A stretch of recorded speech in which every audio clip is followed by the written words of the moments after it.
De ahí que tengamos bien claras ya las diferencias entre el patrimonio productivo y el origen de la atribución, perdón, el poder patrimonial y el origen de la atribución patrimonial. El poder se va segmentando históricamente hasta que finalmente es solo un grupo de personas y la atribución corresponde a ese grupo de personas que ejercen el poder patrimonial de manera unilateral y que afecta a todos los demás participantes del sistema económico.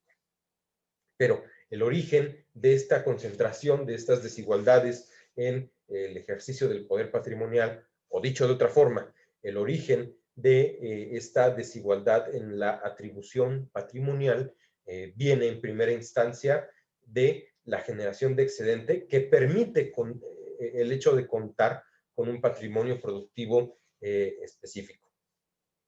Y bueno, a medida que se van desarrollando, sobre todo en el modo de producción capitalista, estas desigualdades, van surgiendo estructuras como los monopolios, como los oligopolios, que se rompen a medida que el Estado va interviniendo a través de mecanismos de política pública que por la fuerza, por un acto de coerción jurídica, van dispersando la propiedad del patrimonio productivo eh, eh, eh, y van reduciendo esta desigualdad incluso de la propiedad del patrimonio productivo. Existen otros tipos de desigualdades, por ejemplo, sociales, que son también la consecuencia de esta concentración del poder productivo. Por eso a Valenzuela le interesa tanto analizar el fenómeno de la propiedad, porque entiende que la propiedad es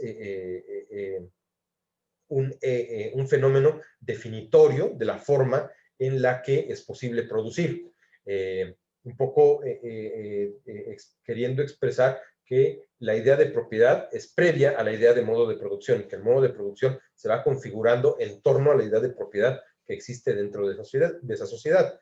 Y bueno, esa idea de propiedad después se reproduce nociones culturales respecto a cuál es la forma aceptable de producir y de relacionarse humanamente, con el hecho de con el propósito más bien de proteger esa noción específica de propiedad. Ahora, el hecho justamente de ostentar poder patrimonial implica que existe una especie de consenso social o una especie de consenso de productores respecto a cómo utilizar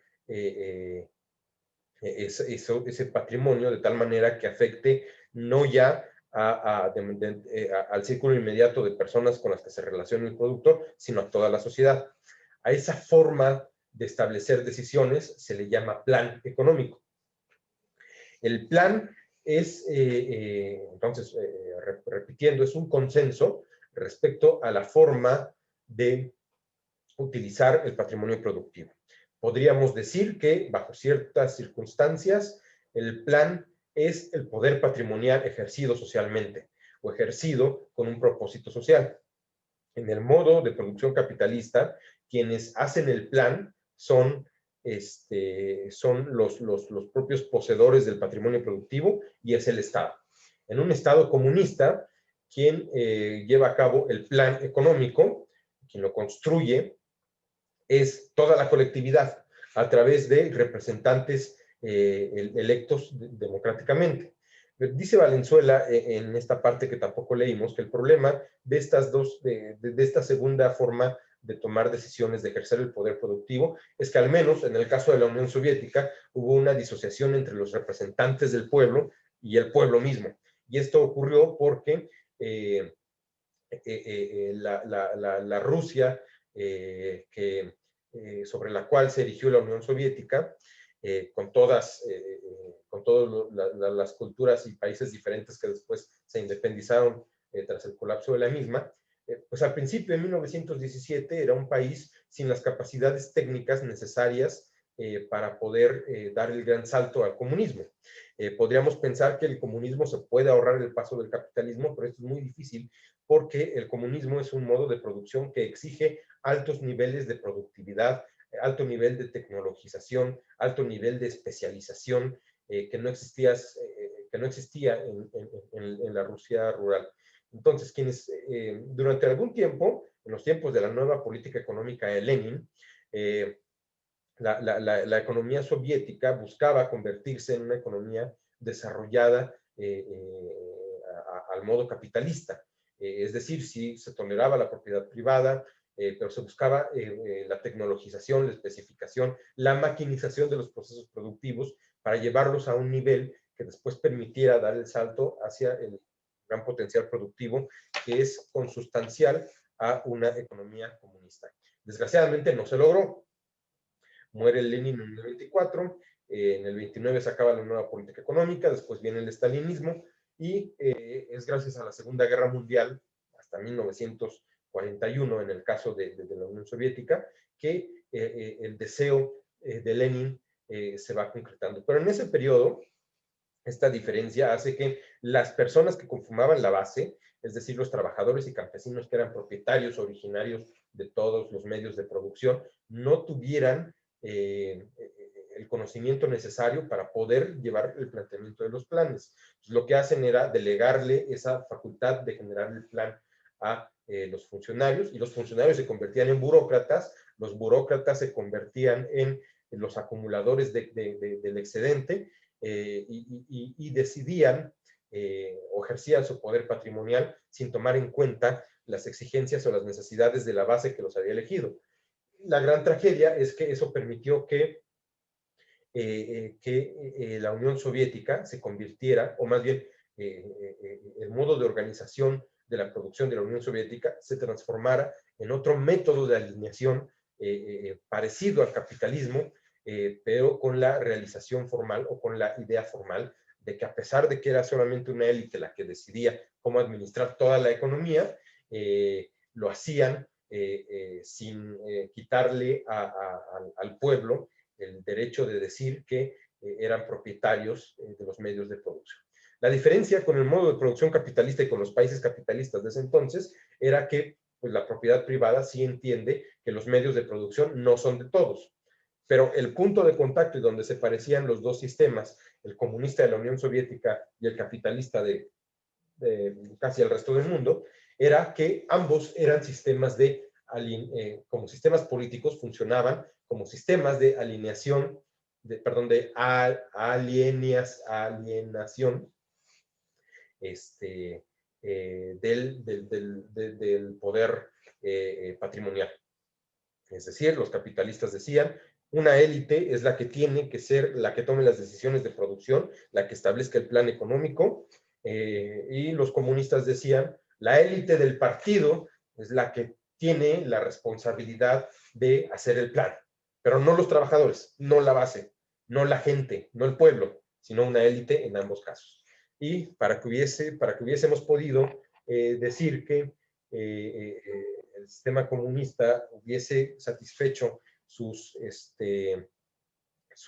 propósitos de distribución y de decisión colectiva de utilización del patrimonio productivo, habría sido necesario que esta élite no existiera en la Unión Soviética. Y lo triste es que la élite existe no solo en la Unión Soviética, sino también en el resto de países que se consideran comunistas. Bueno, Lenin decía que era importante para el triunfo de la revolución socialista acabar con esa burocracia. ¿Y cómo iba a terminar? ¿Cómo proponía Lenin acabar con esa burocracia? Pues haciendo que no solamente existiera elección, sino también revocación del mandato en el momento en el que el pueblo considerara que los funcionarios ya no cumplían con sus tareas, y también evitando que el salario de los funcionarios fuera mayor al salario de un trabajador promedio. En este sentido, pues, solamente puedo hablar de Cuba como un ejemplo en el que estos principios se han mantenido. En Cuba, los gobernantes, los políticos, no tienen salario. Su salario, sus ingresos, su fuente de ingresos es el trabajo que tenían antes de ser funcionarios públicos. Y al menos en el caso de los diputados cubanos, ellos tienen la posibilidad de seguir ejerciendo la profesión que tenían antes de ser elegidos. Ya en el caso de los miembros de consejos y ministros de Estado, ya no. pero sostienen un salario que es muy cercano o similar al que tenían antes de asumir su cargo. Y bueno, eso nos llevaría al debate respecto a si Cuba no funciona porque está bloqueada por otras situaciones, pero no es objeto de esta clase. Lo que quería resaltar es que existe una forma de ejercer el poder patrimonial que sí contempla a toda la sociedad y es el plan económico que ocurre dentro de un sistema de producción determinado. Y existen dos paradigmas de cómo ejercer este poder patrimonial de manera social, que uno es el paradigma que conocemos todos, el del modo de producción capitalista, pero también existió el del modo de producción comunista, y ambos son una forma de alineación del poder patrimonial a final de cuentas. Bueno, pues hasta aquí llegamos en la sesión del día de hoy. Lamento mucho los problemas técnicos, los voy a estar solucionando. Y si no, pues ya les comento en la plataforma SEA si nos mudamos de Zoom a Webex para el próximo jueves. Mientras tanto, muchas gracias. Ya, son libres de irse a su siguiente clase. Nos vemos el jueves. Gracias, profesor. Buen día. Hasta luego, Profe, profesor. hasta el jueves. Está lista, profe. Hasta luego, profe, buen día. Pero, Hasta luego, profe.